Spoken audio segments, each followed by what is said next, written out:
Au nom du Père et du Fils et du Saint-Esprit. Amen. Évangile de Jésus-Christ selon Saint Jean, chapitre 11, des versets 45 à 57. Quand Lazare fut sorti du tombeau, de nombreux Juifs qui étaient venus entourer Marie, sa sœur, et avaient donc vu ce que Jésus faisait, crurent en lui. Mais quelques-uns allaient trouver les pharisiens pour leur raconter tout ce qu'il avait fait. Les chefs des prêtres et les pharisiens convoquaient donc le grand conseil. Ils disaient: « Qu'allons-nous faire? Cet homme accomplit de grands nombres de signes. Si nous continuons à le laisser agir, tout le monde va croire en lui, et les Romains viendront détruire notre lieu saint et notre nation. » Alors l'un d'entre eux, Caïphe, qui était grand prêtre cette année-là, leur dit: « Vous n'y comprenez rien. Ne voyez-vous pas quel est notre intérêt?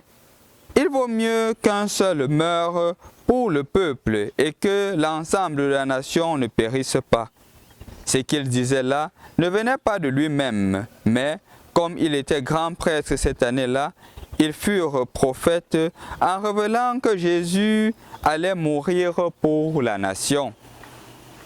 Or, ce n'était pas seulement pour la nation, c'était pour rassembler dans l'unité les enfants de Dieu dispersés. À partir de ce jour-là, le grand conseil fut décidé à le faire mourir. C'est pourquoi Jésus ne circulait plus vertement parmi les Juifs. Il partit donc dans la région proche du désert, dans la ville d'Éphraïm, où il séjourna avec ses disciples.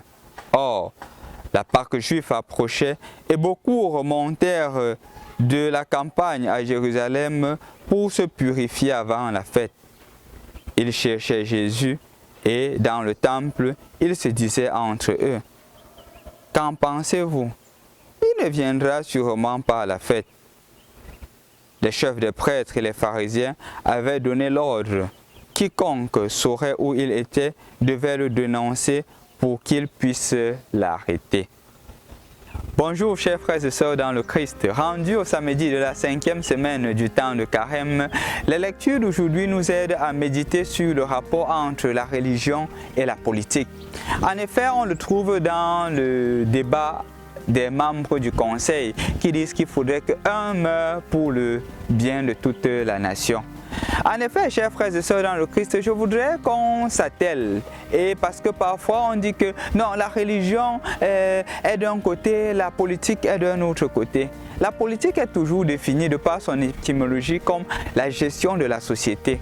Et la religion qui est présentée, c'est la manière dont que la personne, en rapport avec sa transcendance, manifeste ce rapport avec l'autre qui est dans la société. D'une certaine manière, on ne peut pas dissocier la religion de la politique. Parce que justement, les lois divines qui sont transmises à la personne ne sont pas une chose propre à la personne et que la personne doit les conserver pour lui-même. Non, il doit l'appliquer. Quand Jésus dit par exemple que aime ton prochain, ce n'est pas un prochain qui est quelque part dans les nuages. C'est un prochain avec qui tu vis. Quand il dit fais droit à l'orphelin, fais droit à la veuve, justement c'est une veuve qui vit dans la société. Donc on ne pourrait pas d'une certaine manière, ou on ne pourrait même pas dissocier la politique de la religion. C'est un peu comme on dirait à une personne: dissocie ton bras droit de ton bras gauche. S'il est gaucher, il dira non, je choisis la main droite. Mais en effet, est-ce qu'avec la main droite on peut tout faire? Les deux bras sont mis ensemble. Comme on dit, une seule main ne peut pas attacher un panier ou un balai, il faudrait les deux mains. C'est la même chose avec la politique et la religion. En effet, chers frères et sœurs dans le Christ, ceci nous interpelle à plusieurs niveaux.